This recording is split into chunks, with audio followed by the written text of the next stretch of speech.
We are honored by your presence. This is a tight location. We are very serious investors here.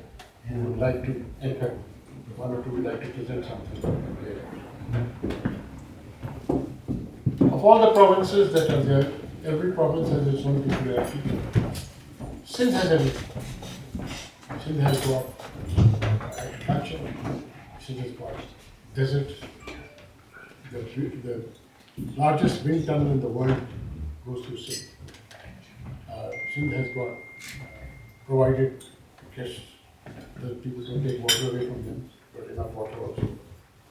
And most of all, which they discovered in merchant, the whole thing, but it's also got a mountain resort which can be developed. So it's not enough just to develop Karachi. It's also needed to develop the rest of the country. And then, most of all, Sindh has, leaving aside the alternate sources of energy, that is solar and wind, Sindh also has so much of coal reserves, so much of mineral reserves, and above all, Sindh has got talent. You've got a concentrated talent. It's just a question of making sure that we exploit that talent. So, actually, my son is on the way. He's flying in from New York. I believe he's only about 15 minutes away, and he should be here, inshallah. But in the meantime, I would like to invite the Sindh Investment Department to give the thing. Before that, if President, Honorable Minister, Mr. Naveed Kamar would like to say a few words. Thank you all, first of all, for being here. I'd like to thank Ikram Sehgal Saab, the Martin Dow Group, Pathfinder Group for having us here, the Chief Minister of Sindh for being here and honoring us with his presence. You know, like Ikram Saab says, we have immense resources in terms of our coastline, in terms of our wind corridor, tourism opportunities, our coal reserves. So there's a lot that we need to do. We need to come up with some out-of-the-box solutions, and perhaps we need a little bit of help in unlocking some of those resources. So we look to you, and we're going to show you today in our presentation a few opportunities that may be of interest to you for the investors over here and for others to spread the word around. So we'll show you a little video about Sindh, and then we're going to go into a presentation where we give you a little bit more detail on some of those projects, some of the projects that we have done under the public-private partnership model, which was actually rated by The Economist magazine as the 6th best PPP unit in the world. So we're very proud of that. And then moving forward, the investment department, which sort of focuses on ease of doing business for investors to come into the province of Sindh and to invest in various fields. You know, we have immense agricultural resources that we need to sort of enhance and we need to add value to. So those are some of the projects that we're going to talk about, and then after that we'll do a question and answer session with the Chief Minister. So thank you again for being here with us.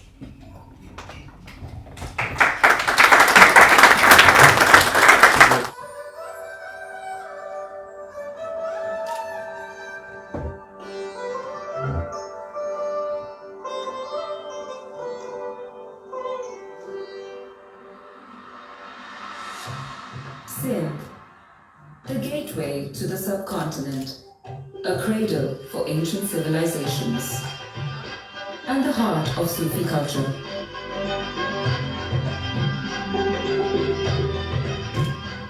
The land has welcomed traders and poets, travelers and academics alike.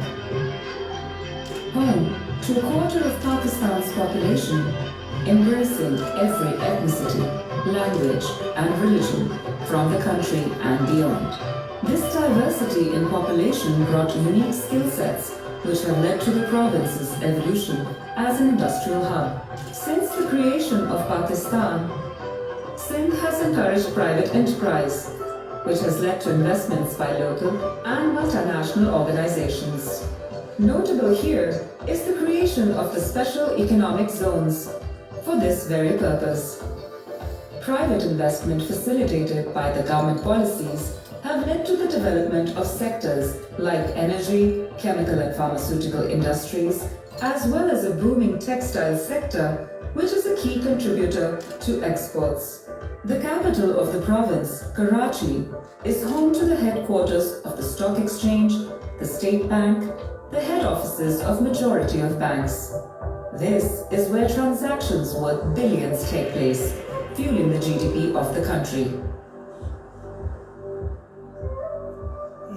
Sindh also has massive energy reserves, where natural resources are extracted to generate power, which ensures our industries continue to thrive.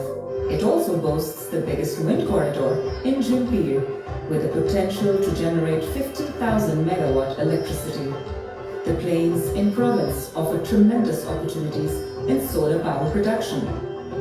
The Sindh Transmission and Dispatch Company, recently set up by the provincial government, is the first of its kind for any province in Pakistan. The World Bank Group has a long-standing engagement with the province, covering many sectors. Basically, the whole realm of development challenges that the province faces, we have been supporting, with also focusing on improving the business environment, sometimes measured by the doing business indicators, where Karachi plays a big role in the improvement that Pakistan as a whole has done over the recent years, in part has been driven by these progresses at the local level in the city of Karachi. In Karachi as well, we're focusing on transport. We have an urban mobility project focusing on a 21-kilometer yellow corridor across the city. And this corridor has been focusing in particular with a gender aspect to increase female labor force participation, to allow more women to join, to move to centers where jobs are created in greater proportion. Last but not least, we're working on water and sewage management in the city to improve access to clean water and improve the sewage management and the solid waste management in the city. So, very happy and excited to continue this strong partnership with the government and to continue to work in Karachi and more broadly in the rest of the province, in secondary cities and in rural areas to support the development of this great province and the rest of the country, of course. And thank you very much. The Sindh government also invests into the well-being of the workforce, continuing improvements in the infrastructure. As the gateway to the country, Sindh boasts a sophisticated network of roads and highways within and between provinces to facilitate the smooth transportation of goods within the country. With 2 international ports taking Pakistan to the world, Sindh's rich cultural heritage is imbued with influences from around the region, from Persia to Arabia and Central Asia. This is evident in the music of the region, the poetry and literature.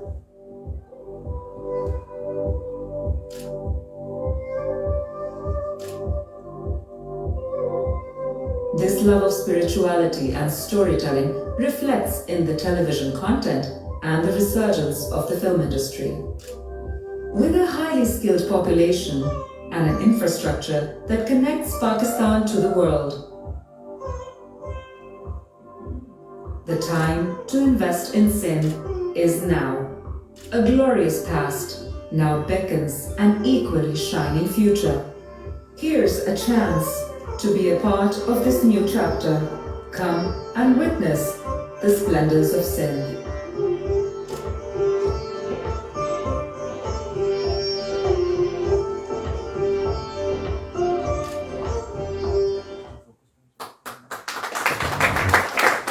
I start by thanking all of you for being here today and for Mr. Syed and Shah to give us this opportunity to present to you the province of Sindh and the investment opportunities in Sindh.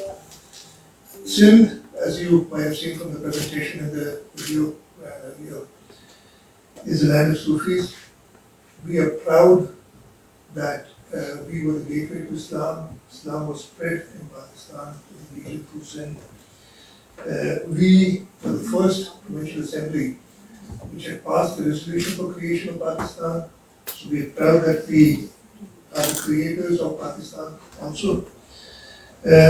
Unfortunately, this land of the Sufis had gone into tremendous turmoil the last 3 decades or so. We had severe problems of terrorism, law and order, especially in the city of Karachi. By the grace of Almighty Allah and the education shown by the government and all the stakeholders, we've been able to restore law and order, and I can safely say that Karachi is as safe as any city of this size in the world. So, this brings us to the next step, that now we need to invest in this province to build the infrastructure and to realize the real potential of this province. Why Sindh? We've shown you the presentation. I'll just give you a few, and I don't want to take too much of your time. I'd like to answer your questions and hear from you also. We are the energy basket of Pakistan. The slide showed we have the 6th largest coal reserves in the world, and it's untapped. But we do not want to use up all the coal reserves for energy. But then this is the need of the hour, and in order to provide electricity to Pakistan, we've started developing these coal reserves and generating electricity from it. At the same time, Zafar just mentioned, we've forgotten in the presentation, we've got 70% of natural gas of Pakistan. It's fast depleting. We're currently importing gas, but the potential is there. There are many more reserves. We've got tight gas in there, which can be utilized. We've got a wind corridor with the potential to generate 50,000 megawatts. We've got unlimited capacity for developing solar power in the province. Largest city of Pakistan, Karachi, is the capital of the province of Sindh. It's the growth engine for Pakistan. It has its infrastructure needs, and some of the projects that we showed here related to that. Province, the provincial government of Sindh, the people of Sindh, have been able to demonstrate that we can do projects. We've done the largest public-private partnership in Pakistan, the Sindh Anglo Coal Mining Company, which is a joint venture of the government of Sindh, the Anglo Corporation and other stakeholders, has developed the third coal mines, and we are generating electricity from it. Following us, other players have come in. We've done projects in the energy sector, the Nuriabad power project that we talked about. We are the only province which has a transmission company. Under the constitution, we are allowed to do intra-provincial transmission and distribution, so we have the capacity. We've already laid the groundwork for that. We've then taken a number of steps for ease of doing business, and I don't remember the exact ranking now, but we've actually improved quite a lot in ease of doing business. As we said, we can do projects. We are currently doing a project with Kuwait, the subsidiary of Kuwait Investment Authority, and just recently, I guess a month ago, closed this transaction, and this transaction was awarded the most innovative Islamic financing of the year deal. So, we have the track record of delivering, we have the track record of doing projects. Skilled HR is available in the province. So what we need now is to build up on the resources that are available, to work on the infrastructure of the province, especially the city of Karachi. These were some projects that we had we presented today, and we'd be glad to take questions from you, and myself, to answer any questions regarding these projects. And also, I'm sure some of you, most of you must have studied what is available in Sindh, what is the requirement of Sindh, and we're very, very keen to hear from you in terms of what you feel we should be doing in order to invest, to get more investment in the country. Once again, I thank the Pathfinder Group, the Pathfinder Group, all the workers who worked very hard on putting this meeting together. And I hope that you take some benefit from this meeting, and we also get some investments in the province. Thank you very much.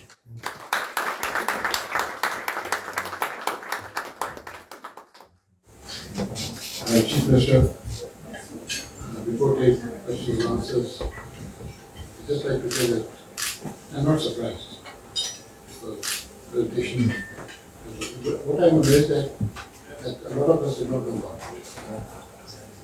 That was not, but the fact is that this is really something different. But I thought that in this connection, before I invited some investors in, I put an opportunity to people, bankers who are there, three presidents of banks, to say a few words on how can they help in this process. Because the main thing is financing, right? And of course, I'm going to start with Shah. Murad is already doing a number of projects with private, public-private sector. One, we have been working with Sindh government for the last since its inception, 2008. We've done over 60 billion rupees of financing and advisory work, and we've worked on multiple projects, including the one that recently Chief Minister Shah talked about, Genetech, Marine Expressway, and many others. And I can tell you, they have a fantastic track record. So I'm not going to stand here and say something I don't believe in.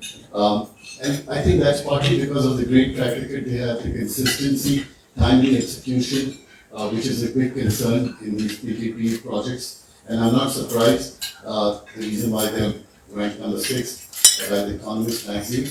And the reason is timely execution, timely repayment, and consistency of policy. Chief Minister Shah, and continuity of government. I think these are things that investors look for. They look for certainty. And I think you and your platform does provide that, and I think you have a great management team in the form of Asad and team out there who really make it happen. So one is that.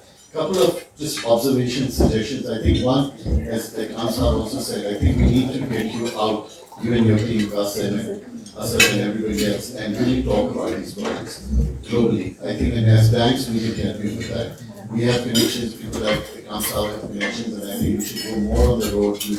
I mean, COVID us, there were things on hold. So I think one suggestion would be, the more we talk about it, the better it is. Secondly, as you know, ESG is one very hot issue and topic for the world, and I think Pakistan can, prioritizing those projects on the priority list will allow you to get funding at a cheaper rate globally, and I think those will be prioritized by investors because they're desperately looking for investment. We did the Govt bond recently as a country, and I think there's a lot of demand, so financing can be cheaper. And thirdly, the second suggestion I would give, so third suggestion, one, let's get the word out more and go on the road with you, bring in more investors. Second, ESG projects for if we can get prioritization. And the third thing I would say is there are multiple ways in the West. When I used to work abroad, muni bonds and using the debt capital markets to allow you to get some funding, because these are projects people can relate to. They go to Hawkesbury, they use Mirpur Expressway, they can see how it will change lives. They would love to go to the lake and see that. So I think you would have a lot of demand, and it would be easy to sell that, and I think it would also allow you to get a better financing rate. So again, and as UBL, one of your partners for a very long time, we would be delighted to continue with this partnership and really work with you and your team in bringing all these projects into reality. Thank you. I had shared my experience as an investor with the Govt of Sindh. So I'd like to highlight two things here. One is that perhaps surely on the PPP front, the Govt of Sindh has the most successful track record of dealing with the foreign investors. So we talked about the first project, there was a Korean investor there. We talked about, Engro coal mine, there are Chinese investors there, there are foreign investors there, but more so on the wind and solar side, the quality investors are out there. The most recent was the GCM, my previous company, where they have recently signed and they already have 150 megawatts and they're expanding there.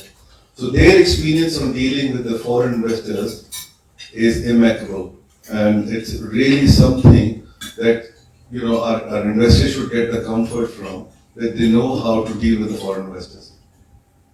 The second thing is that there is you've seen the potential out there.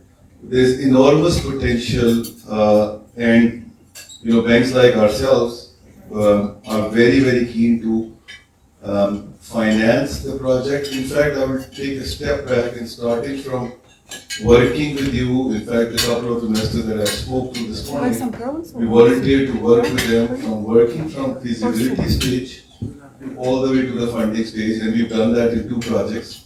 One is in KIA. Chief Minister, we are also one of the financiers there. In fact, we offered to be part of the equity holder as well. But you know, you'll be very pleased to know, all the investors out here, that was oversubscribed, and they had to regret us to be a part of it. And we then funded. We also contributed on the debt side, and you know, the opportunities that we've seen here, I personally think there are much more than what we've seen out here. So you have to come and see yourself. Shahzad and myself will be available to really handhold you. Forget about the government, although their private-public partnership, by the way, is a model which is being replicated not just in the other provinces, but by the federal government also. They're following the same framework, and I've been part of that process. So we are here, we are all set to support you. Please come to Sindh, please come to Pakistan, and we will be there to handhold you and walk you through the whole process of investment in Pakistan. Thank you. Thank you, Zafar. Ladies and gentlemen, Honorable Chief Minister Khan. First of all, my bad, it's a shame. I did not know that so much was happening in Sindh, and we are slightly different. We are a microfinance bank with a branchless banking license. So we primarily work with the unbanked, and we've got a significant presence in Sindh already. We've got about 100 branches in the remotest areas of Sindh, where we are giving micro lending to small farmers. We are working in low-cost housing and health, and a lot in low-cost school financing. It's a shame at our end that we haven't worked with the government yet. We're a private sector organization. And just to give you an idea, we've got about 150,000 clients in Sindh already. We're doing micro lending. So while we're all here, today after seeing the great work that the government of Sindh is doing, I would like to take a pledge that as a microfinance bank with presence nationwide, we will be reaching out to the government of Sindh, to the private-public partnership department, and we'll work with you towards the water and solar solutions that we're currently working on. So great work, congratulations, and we're looking forward to working with you. I got my friend here, Michelle Mona, and Michelle really puts not smart titles, big titles together. And I thought we'd give you a small presentation of what he thinks we can do in Sindh. Thank you very much, dear Chief Minister, dear Ikram, ladies and gentlemen. It's a pleasure for me being here today, and I'm very impressed about the wide portfolio of projects which is being developed. And together with the Pathfinder Group, we were looking at one of the possibilities and projects out there. And I will show you in a short presentation. We have studied the possibility of a railway line from Karachi to Korak Hills. And we have heard about the beauty of Sindh and what is all there. And of what I have seen, this is really a place to visit.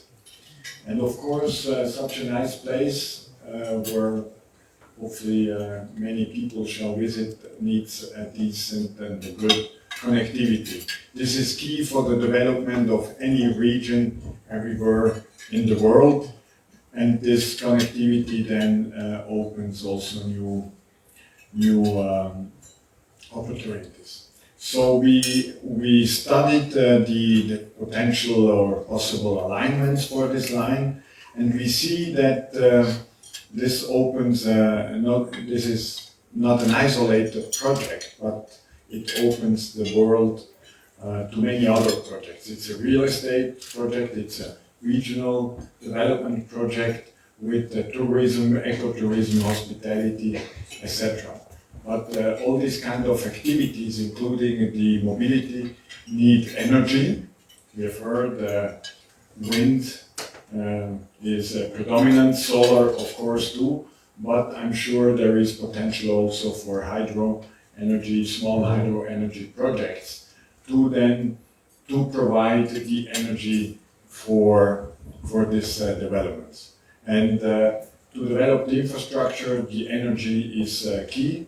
And we think in a collaborative and integrated approach, and also a phased approach, this can be managed. And I think with the support of the Chief Minister and his team, all the necessary stakeholders can be put together to develop such a project. Because with some clear aims of sustainability, because we are talking here long-term projects, especially also in a tourism region, so sustainability, preservation is key, but also to create new jobs, new services, new industries, all combined with low emission, of course, of any kind. We are there, we have to take care of the world we have. There is no second. We have studied the territory, the geography, and there are possible alignments. We have to take care of the national park, which is almost in the center, and we think that this is doable. It will need, of course, some more study, but we see that there is potential for a long-distance railway line to connect Karachi metropolitan area with Gorak Hills and the surroundings, and connecting at the same time also other parts of Sindh province. This would be, of course, a modern railway line, European standards, etc. And it would, of course, also allow the connection to ports and airports, because not only passengers shall be transported, but also cargo and everything what is necessary for these lines. But in between, there is, of course, a big potential for local and regional transportation on road and rail and other means of transport. And the key issue is also the integration of all this. And one point is, of course, to offer high-class tourism service. Yes. This, as we said, this is at the beginning of the study. We will go deeper into it, and PPP is for sure also one of the modalities, which is a possibility to do it, not only for the transportation, but also for the tourism, housing, special economic zones, which might go along with it, etc. And of course, energy and water. This all will then support the creation of this transportation network. So you are here in Switzerland, the home of railway, and please take the train so you can see what you will get when the next stop is Gorak Hills. Thank you very much.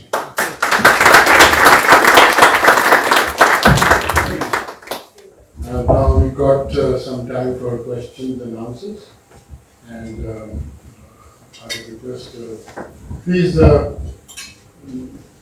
any questions, please keep them short. Thank you, Chief Minister, and also AFTAB for inviting me here. From Sydney, Australia, we operate resource recovery and infrastructure there. I'm very impressed just on the lineup of projects that you have, and as an investor and somebody that's in the business, find it very attractive. It's very impressive, the whole thing. And you've got one big advantage that a lot of countries don't have. The people from your country like to work, and they work hard, and that's a huge advantage when it comes to building any type of infrastructure. We don't have that here in Australia. Everybody likes to relax and take it easy, which makes it very difficult for us when we're building infrastructure projects. So you do have a huge advantage, and thank you for having me. Aftab Rizvi from Risk Associates. I'm Pakistani, of course. I've lived in Islamabad all the time. Honestly, we have an office in Karachi. We increasing number of people, is more than 180 now. And we're thinking that, the way we are going at the moment, by the end of this year, will be at least triple. We are doing some investments as well, but I'm very pleased to hear what you said today, because we had no knowledge of this information. So it's very productive, this session. Thank the council for organizing this. We would love to speak to you on what else we can do, especially in the education and training. There are certain areas where definitely there's a requirement for training in Pakistan, and cybersecurity is one of those. It's not only for the purposes of internal consumption, domestic consumption, but for the global consumption. Just to give you the stats, only United States, for example, is looking at 4 to 5 million cybersecurity resources at the moment. And that's the situation for everywhere in the world. So we need very good institutions we can produce those type of people who are required.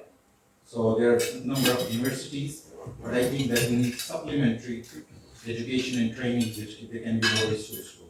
So I'd love to speak to you about that. Thanks for sharing the information. I just want to add that Greg and myself have something together. We both pilots also, and we, unfortunately also flies mostly helicopters. But anyway, Greg is one of the biggest construction people in Australia, and especially fluent for this. Thanks to Dr. Fab. And when Dr. Fab talks about training and cybersecurity, this is practical. We are working in 5 countries with Dr. Fab. Assam, 5 countries, Saudi Arabia, Ghana, etc. So it is something which is very possible. And of course, we hope to be working in places like Paraguay and Bolivia, with Michelle, between Assam mobile accounts to that place. Unfortunately, people in Pakistan haven't heard about too much because it is yet to be officially launched. Because you never get the Prime Minister or any Prime Minister to give a date for launch yet. There are no more questions. I have to go into that thing, but my son flew from New York. I would like to take this opportunity to hand over, because this is what I'm doing, and hand over further whatever thing takes place in my life to my son. We first started coming to the World Economic Forum, we saw that just wasn't a focus on Pakistan. Pakistani families were members of the forum, but there were very few of them. And then as sort of the Indian families and sort of the Indian diaspora joined in, we could see that the message of Pakistan was being lost. So for us, it's been a passionate endeavor as opposed to an economic endeavor. So maybe not a political endeavor, but certainly one that's not, completely economic as well. So we've seen, obviously, Pakistan go through many different generations, but despite all the doom and gloom you hear, I've always been an optimist about Pakistan. I continue to be an optimist because this part of the story that you're telling about Sindh, the projects that are going, we have a young, vibrant population, a population that is the envy of most companies in the world. When they look at Pakistan, they look at a burgeoning middle class. It is obscured by the political noise that is taking place today, and that has. It's a distortion, but it's not the core, it's not the substance. The substance is the youth of Pakistan that will become the middle class, that will rise above the middle class, and will really be the consumers of these products, and for which you need infrastructure projects, rail projects, digital financial inclusion of the sort that we've been talking about, the unbanked coming into the financial and economic system, not just for reasons to comply with sort of international regulations, but really to get a population that has been ignored into the banking system. And that's part of why we continue to do this. So I hope you have a great forum. We support you, we are fully behind you. And again, it is our pleasure to host you. Thank you very much.